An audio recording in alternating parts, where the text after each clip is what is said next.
একদা এক গাঁয়ে এক অপায়া ছেলে থাকত, তার নাম গণেশ। সে যখন তার মায়ের গর্ভে আসে তখন তার বাবা মারা যায়। তাকে জন্ম দিতে গিয়ে তার মাও মারা যায়। তার ভার এসে পড়ে তার দাদুর ওপরে। তার যখন 1 মাস বয়স হয় তখন তার দাদুও মারা যায়। তখন তার মাসি এসে তাকে নিয়ে চলে যায়। শোনা যায় তাকে নিয়ে যাওয়ার পর থেকেই নাকি তার মাসিদের ব্যবসায় নানান সমস্যা এবং ব্যবসার লোকসান হতে শুরু হয়। এইভাবে বছরের পর বছর চলে যায়। তাদের ব্যবসা পুরোপুরি বন্ধ হয়ে যায়। তাদের দুবেলা দুমুঠো খাওয়া জোটে না। শেষে তারা ঠিক করে ছেলেটাকে আবার তার গ্রামে পাঠিয়ে দেবে। তুমি এই অপায় ছেলেটাকে আজ ওর গায়ে ছেড়ে এসো। ও যেদিন থেকে জন্মেছে সেদিন থেকেই সকলকে খাচ্ছে। আমাদের 200 বছরের পুরনো বনেদি ব্যবসা একেবারে লাটে তুলে দিলে। আমি অপয়া অনামুকও দেখেছি, এমন অপয়া আমি কখনো দেখিনি বাবা।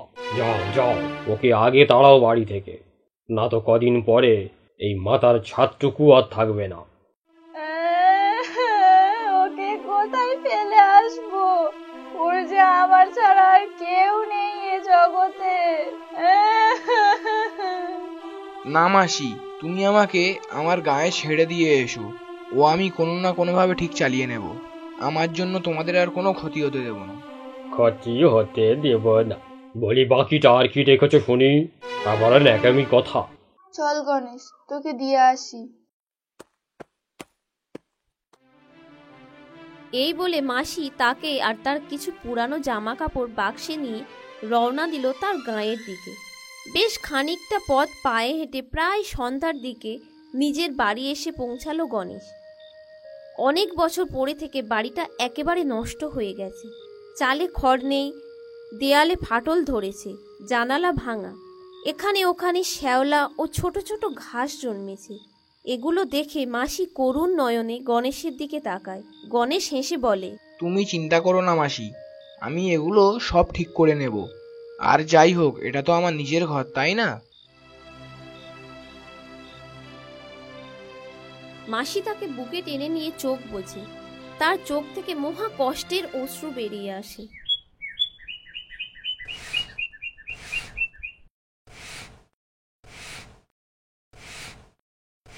এবার কি হবে বলো তো? এই অপায়া অনামুকটা সবাইকে খেয়ে এবার এখানে এসেছে। আমার তো খুব ভয় করছে, কি বিপদটাই না হয়। পরাণ কাকা, শিগগির চলো, তোমার পুকুরে কারা বিষ দিয়ে সব মাছ ধরে নিয়ে গেছে। সে কি রে?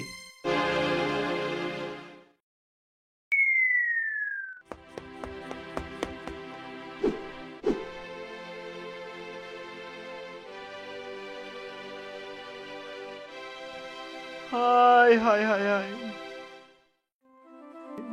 এ আমার কি সর্বনাশ হয়ে গেল রে।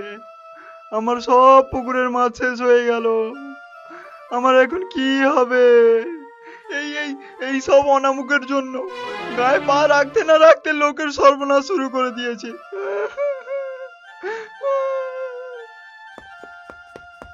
ও কাকা, অমন করে ছুটছো কেন? আরে বলো না, আমার একপাল ছাগল কাল রাতে ঠিক ছিল, সকালে উঠে দেখি তার মধ্যে বেশ কিছু মরে পড়ে আছে এবং কিছু অসুস্থ, তাই কবিরাজ ডাকতে যাচ্ছি। ওসব ডাক্তার কবিরাজ জন্য কিছু হবে না, ওসব ওই অনামুখ ছেলেটার জন্যই হচ্ছে। চলো সবাই মিলে ওকে গা ছাড়া করি। চলো চলো তাই করি।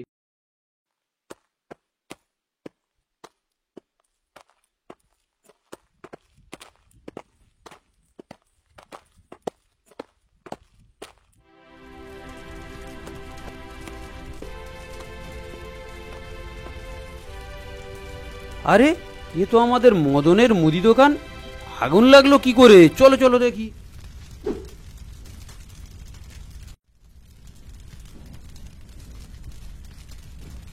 সব ওই ছেলেটার জন্যে, ওকে গায়ে থাকতে দিলে হবে না।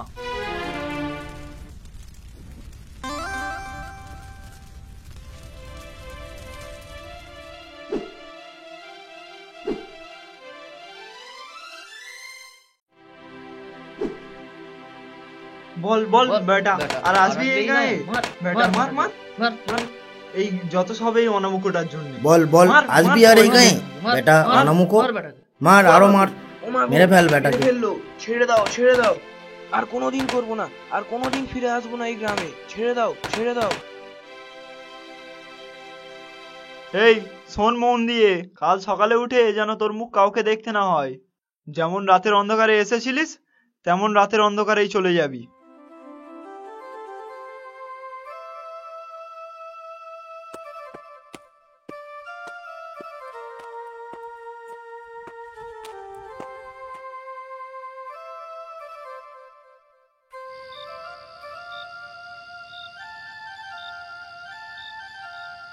হে ঈশ্বর, তুমি আমার কিসের পরীক্ষা নিচ্ছ?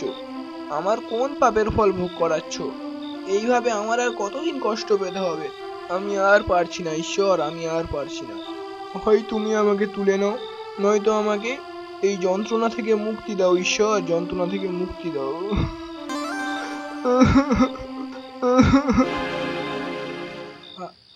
আরে আলো আসছে কোথা থেকে? তবে কি পেছনের দেয়ালটা ভেঙে গিয়েছে? যাই তো গিয়ে দেখি।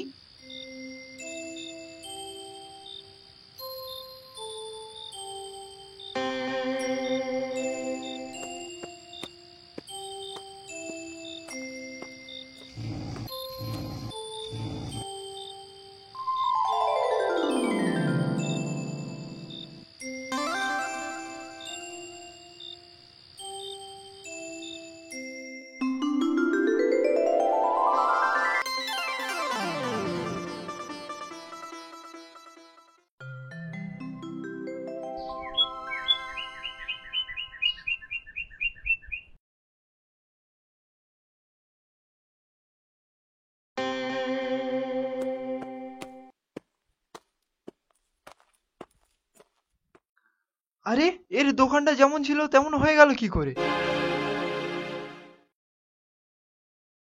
এ এ তো মহা আশ্চর্য। আমার পুকুরের মাছগুলো যেমন ছিল তেমন আছে।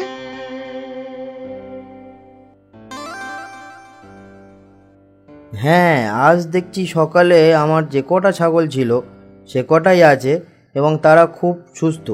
এসব কি হচ্ছে কিছুই বোঝা যাচ্ছে না।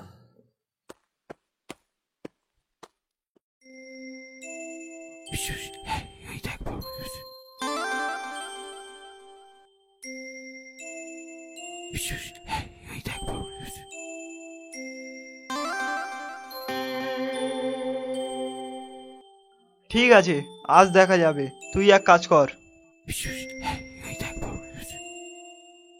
ঠিক আছে।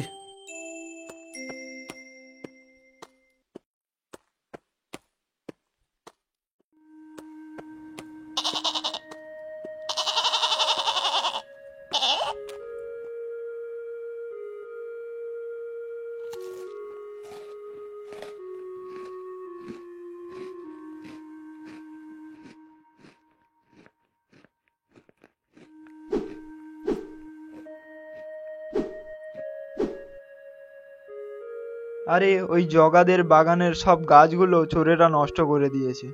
গরিব লোক কিভাবে এবারে সংসার চালাবে? এই ছোকরা, তুই দেখেছিস কে ওই বাগান নষ্ট করেছে? কই না তো।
না না, ভয় পেও না, আমরা তোমার কিছু বলবো না। তোমার সবকিছু আমরা দেখেছি, আমরা কাউকে কিছু বলবো না। শুধু আমাদের বিপদে আমাদের পাশে থাকলেই হবে। গণেশ, বাবা গণেশ, গণেশ, বাড়ি আছিস বাবা? চল বাবা, আমরা তোকে নিতে এসেছি। আমাদের অবস্থা ফিরে গিয়েছে। তোর মেশো আগের মতো ব্যবসা শুরু করেছে, আর কোনো অসুবিধা হবে না। আর হলেও আমরা তোকে ছাড়বো না। কিন্তু কি করে যে এসব হলো, কিভাবে আমার পুরাতন খদ্দের আমার কাছে ফিরে এলো, কি করে যে সব ঠিক হয়ে গেল কে জানে। না মাসি, আমি যাব না, আমি এখানেই থাকবো। আর তোমাদের যদি কোনোদিন কোনো অসুবিধা হয় তাহলে আমাকে একবার খবর দেবে। আমি আমার মাতৃভূমি ছেড়ে কোথাও যাব না। কিন্তু তুই কি করবি এখানে? তোকে দেখবে কে? দিদি, ওসব আপনারা চিন্তা করবেন না, আমরা আছি তো। মাসি শেষে ফিরে যায়। গণেশ সেখানেই থেকে যায় নিজের বাড়িতে।